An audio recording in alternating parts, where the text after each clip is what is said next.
Chapter 26. Your Song. Elton John.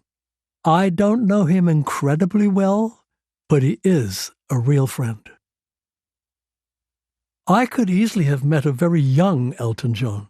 Sadly, I didn't.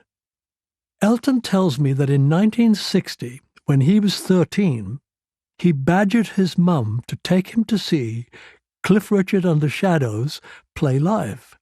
His constant pleas worked, and they came to the London Palladium, where we were doing a residency in a variety show called Stars in Your Eyes. He reckons it was my 20th birthday. He wasn't Elton John then, of course.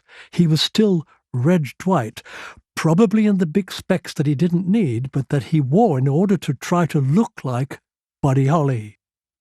He remembers that he and his mum had a great time and hung around the stage door after the show because he wanted to meet me. "But you never came out," he complains, laughing. "Oh, that's a shame," I reply. "I could have given you an autograph."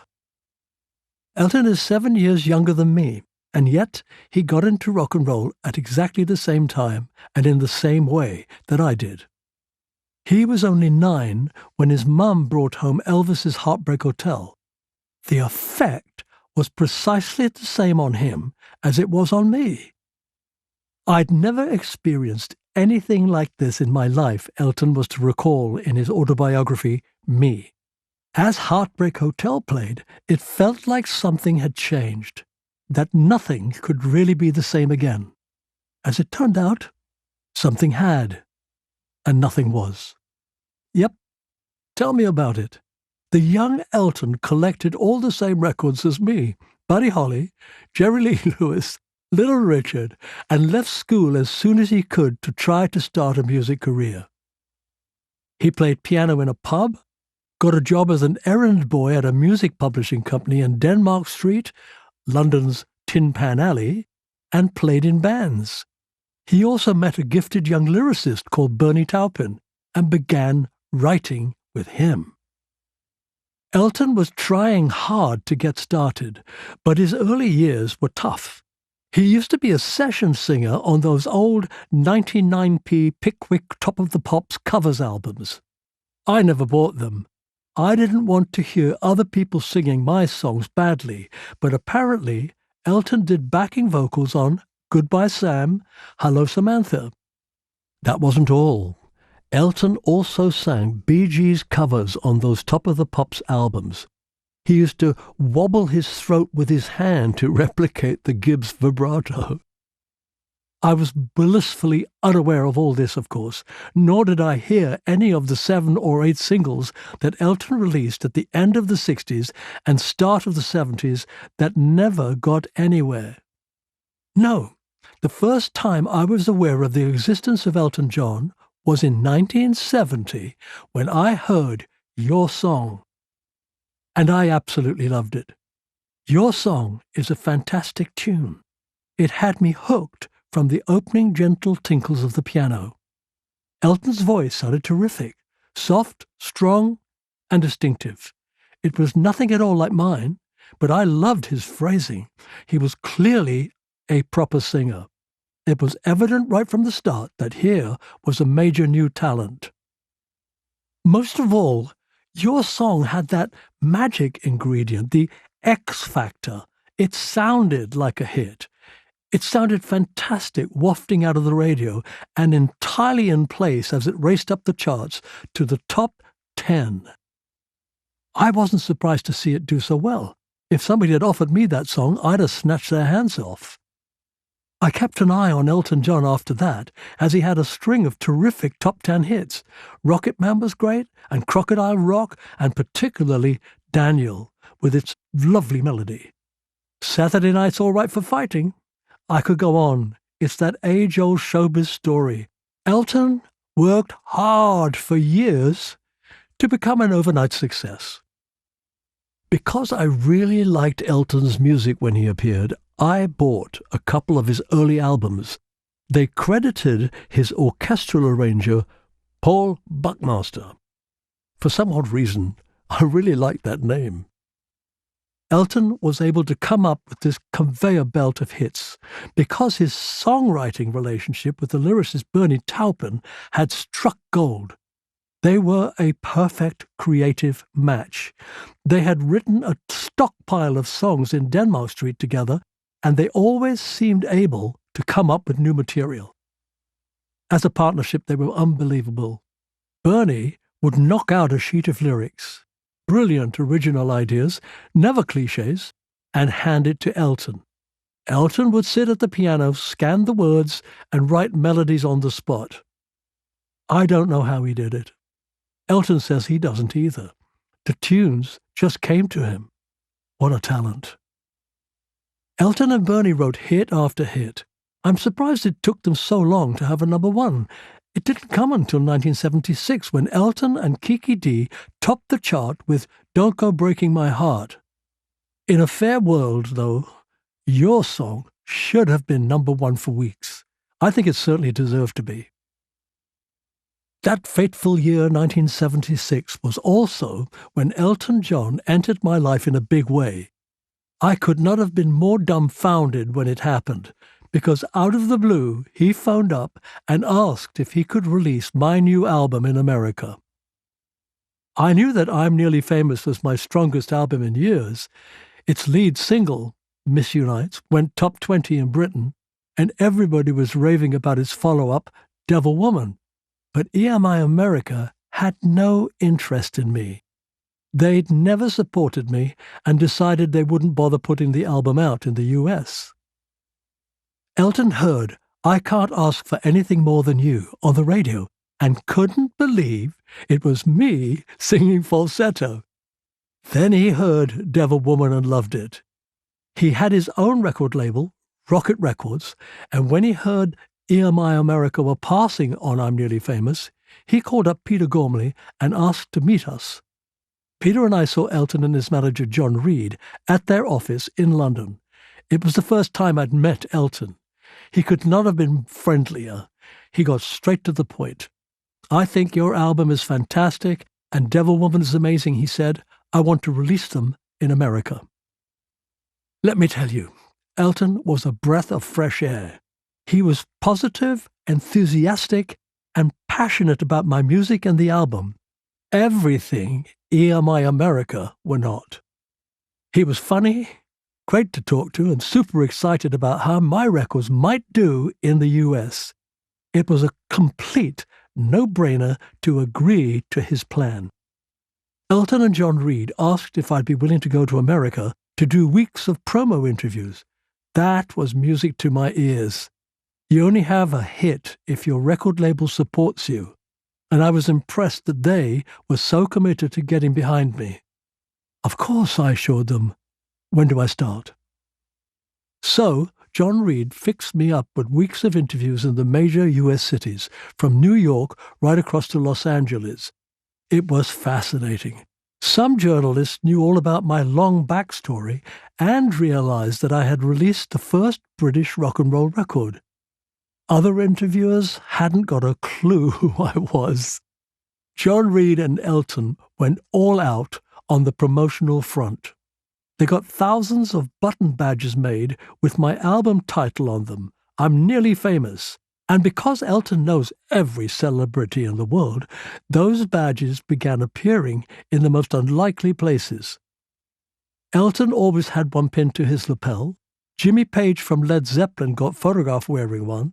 And then somehow a picture appeared of Elizabeth Taylor, of all people, with an I'm Nearly Famous badge fastened to her famous chest.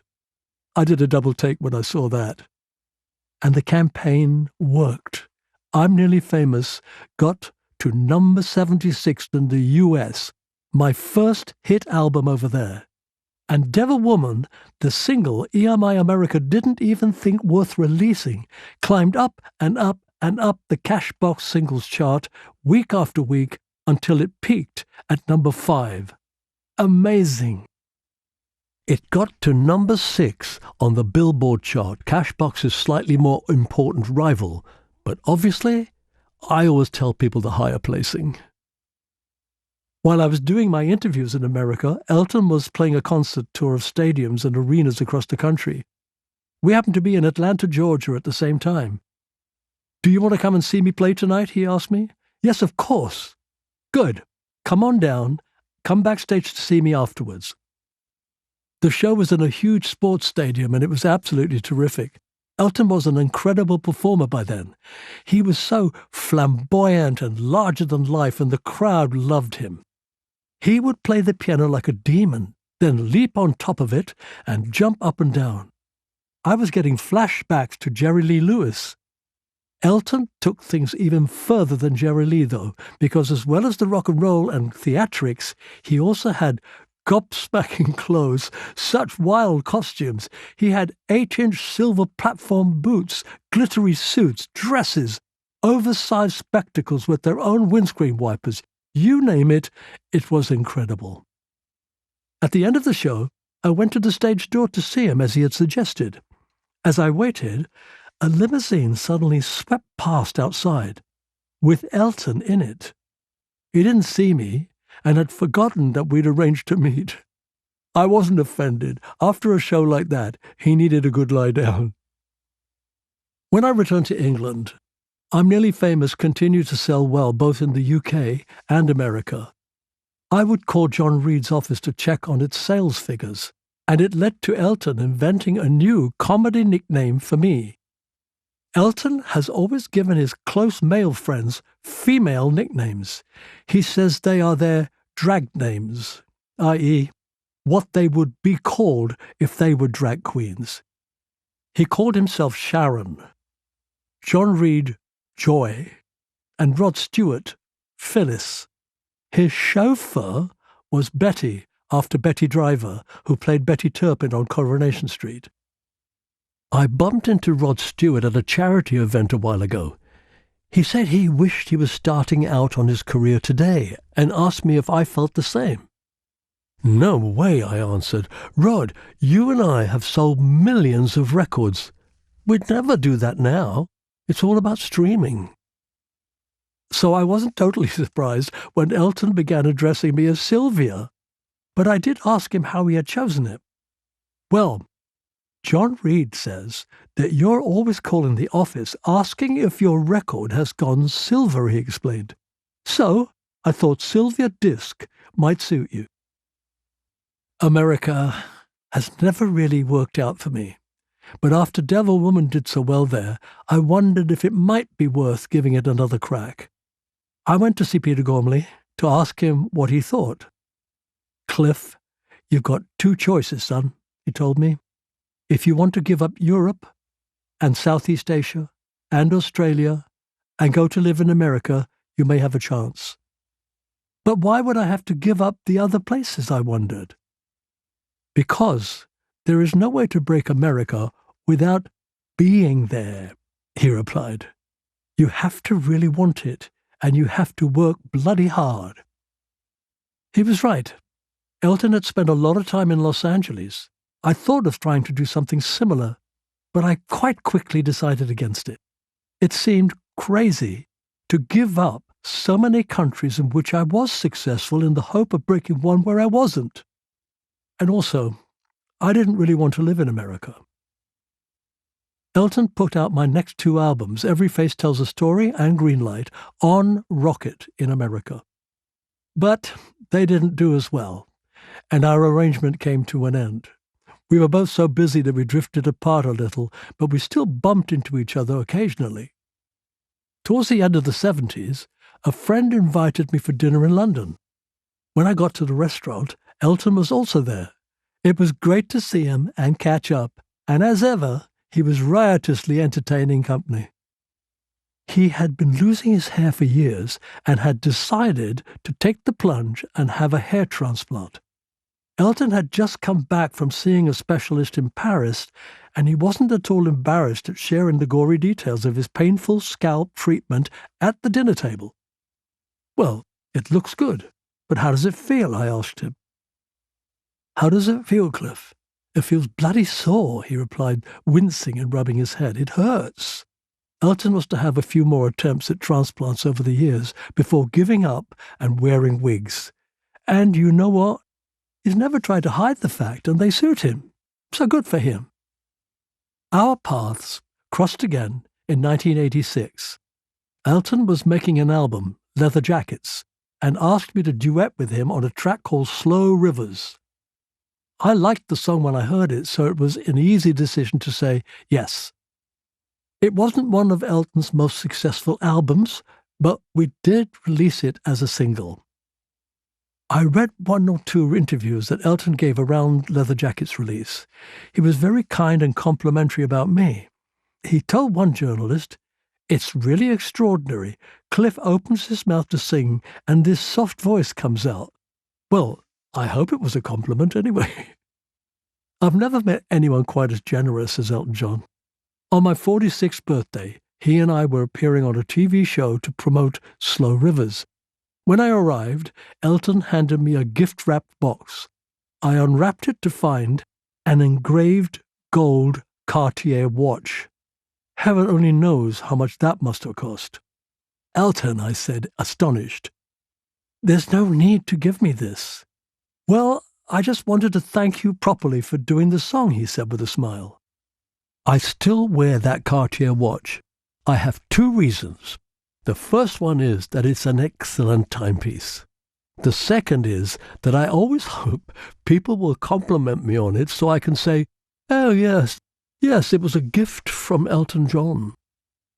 Elton and I didn't socialize too much for years after that. There was no reason for this except that we are both super busy. We live thousands of miles apart from each other, and well, life took over. But they say that a friend in need is a friend indeed, and by that measure, Elton John is a true friend. As everybody now knows, in 2040 I was falsely accused of historic sex crimes, a hideous ordeal which the BBC amplified by live broadcasting a police raid on my apartment in England. I'll never forget the horrors of that day, and it began a period of my life for which the word hellish is woefully inadequate. When those awful events began, I went to ground at my home in Portugal. I didn't know or understand what was going on, or even what I was accused of having done. I felt like a leper, a pariah, incredibly alone, and the first person, the very first who phoned me on that terrible day of the police raid, was Elton John. Elton had his own grim experience of sex allegations in the late 80s. The Sun, who in my experience do not seem bothered if their stories are true or not, or who they harm, had accused him of sleeping with young rent boys. It was utter lies, and Elton had fought them in court until he got £1 million in damages and a front-page apology as part of a settlement. Elton was in a bullish mood when he called. He said that he knew the allegations against me were rubbish and urged me to fight back against my accusers and the media. I'm not a big fan of the F word, but Elton has never minded swearing. His memorable advice to me was this: go for their effing throats. And I guess that's what I did. My lawyers and I rebutted all of the accusations, and the CPS realized that the whole ridiculous case was the work of a fantasist, and I sued the South Yorkshire Police and the BBC and got damages from both of them. I also got a full apology from the South Yorkshire Police, but I never felt that the BBC really apologized.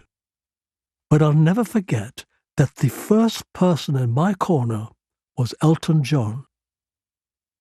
I went to see Elton live in 2018 when he was doing months of shows in Las Vegas. The contrast with the gig I'd seen 40 years earlier in Atlanta was amazing. He doesn't charge around stage in silver platform boots or stomp up and down on his piano anymore. He just sits down at the piano and he plays the songs. Well, that's fair enough. It's called getting old. When I see footage of my early years or even of the event in 1989, I was running around the stage like a maniac. I can't do that anymore, and nor can Elton, but it doesn't matter, because his songs are so fantastic. that his Las Vegas show was still utterly mesmerizing. Just after that, I had a very glamorous trip to see Elton. He was playing a charity dinner in St. Petersburg organized by a friend of mine, Richard Caring, who owns the Ivy chain of restaurants. Richard invited me to go and see him, chartered a jet, and flew a whole plane load of people to Russia. It was a very glitzy evening and a lot of fun. Everybody stood up, and I couldn't see, so when Elton came on, I put 2 chairs together and stood on them to gawp over all their heads. Elton was great, and then after we'd finished, Tina Turner came on, all in black leather, and was fantastic. Now that was a good night. In 2019, I went to the cinema to see the official biopic of Elton's life, Rocket Man. I thought it was great, and the young guy who played Elton, Taron Egerton, was terrific. I only had one issue with it, and it was the same one as with the Freddie Mercury film and the Elvis movie. Why don't they use the original music? In all those movies, the actor who played the lead role was fine, but when they came to sing the songs, they didn't sound like Elton or Freddie or Elvis. I mean, how could they?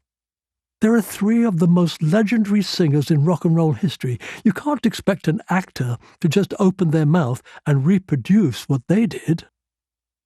I can understand actors on the stage musical singing their lines, but films are forever. If it's a movie, they should mime to the original vocals. If they ever film the Cliff Richard movie, and it would be quite a story, what with one thing and another, I will insist that they do that. I don't want anybody else singing Move It for me. And I think the public would prefer it too. As I write, Elton John is on his farewell tour of the world's stadiums. I'd like to go to see him one last time because he is always fantastic, Captain Fantastic, in fact.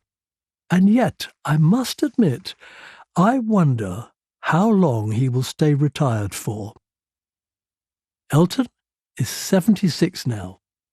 It's been more than half a century since he recorded your song, and he has definitely earned a good rest, if he wants one. But I wonder if he'll get bored after a while, if he'll miss what they call the smell of the grease paint and the roar of the crowd, and he'll want to come back, because it's a lot to give up. Retirement is such a big word. I've thought of stopping playing live, but when my manager, Malcolm Smith, asks, "Are you going to retire?" I say, "No, I'm not retiring, I'm stopping." Because then, if I get the urge a year later to play a week or 2 somewhere, I could phone him and say, "Can you try and get me the Albert Hall?"